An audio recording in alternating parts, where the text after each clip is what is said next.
వృషభం రాశి. కృతిక 2-3 పాదాలు, రోహిణి, మృగశిర 1-2 పాదాలు. వ్యాపార లాభాలున్నాయి, బుద్ధి బలం సహకరిస్తుంది, ప్రయత్నాలు విజయవంతమవుతాయి. అంది వచ్చిన అవకాశాలని సద్వినియోగం చేసుకోండి. దైవ బలం అండగా నిలుస్తుంది. ఆర్థిక పరిస్థితి మరింత మెరుగుపడుతుంది. ఉద్యోగంలో కొత్త ప్రయత్నాలు కలిసొస్తాయి. ఇతరుల వ్యవహారాల్లో తలదూర్చకండి. దుర్గాదేవిని ధ్యానించండి. తదుపరి మిథునం రాశి. మృగశిర 3-4 పాదాలు, ఆద్ర పునర్వను 1-2-3 పాదాలు.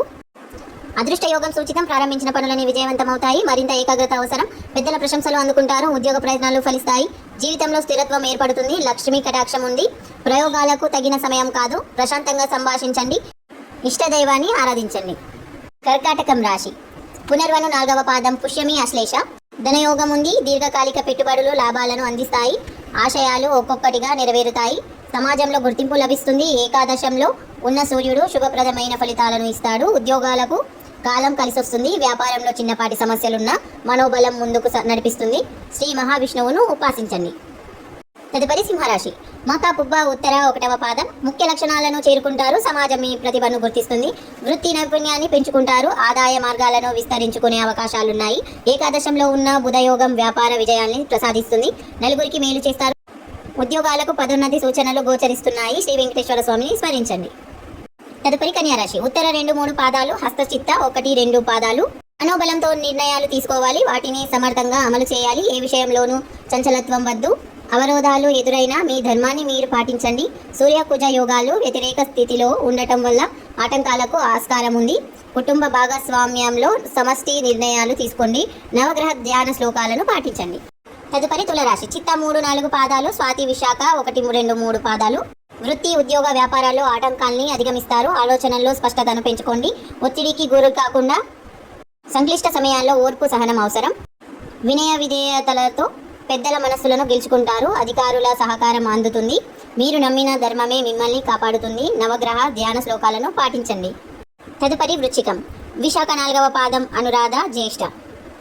శుభయోగం కొనసాగుతుంది. కాలాన్ని సద్వినియోగం చేసుకోండి. ఆర్థిక ఫలితాలు అనుకూలంగా ఉన్నాయి. ధనలాభం సూచితం. ఆస్తిపాస్తులు వృద్ధి చెందుతాయి.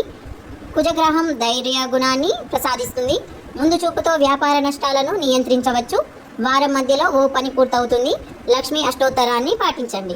తదుపరి ధనస్సు రాశి. మూల, పూర్వషాఢ, ఉత్తరాషాఢ 1వ పాదం. ఉద్యోగ ఫలితాలు అత్యుత్తమం. సంతృప్తికరమైన విజయాలను సాధిస్తారు. గతంలో ఆగిపోయిన పనుల్లో కదలిక వస్తుంది. సమాజం మిమ్మల్ని గుర్తిస్తుంది. జీవిత లక్ష్యానికి చేరువ అవుతారు. వ్యాపారంలో తెలివిగా వ్యవహరించండి. కుటుంబ సభ్యుల ఆలోచనలకు విలువ ఇవ్వండి. వ్యాపార నిర్ణయాల్లో కొద్దిపాటి సాహసం అవసరం. విష్ణు సహస్రనామాన్ని పాటించండి. తదుపరి రాశి మకరం. ఉత్తరాషాఢ 2-3-4 పాదాలు, శ్రవణం, ధనిష్ట 1-2 పాదాలు.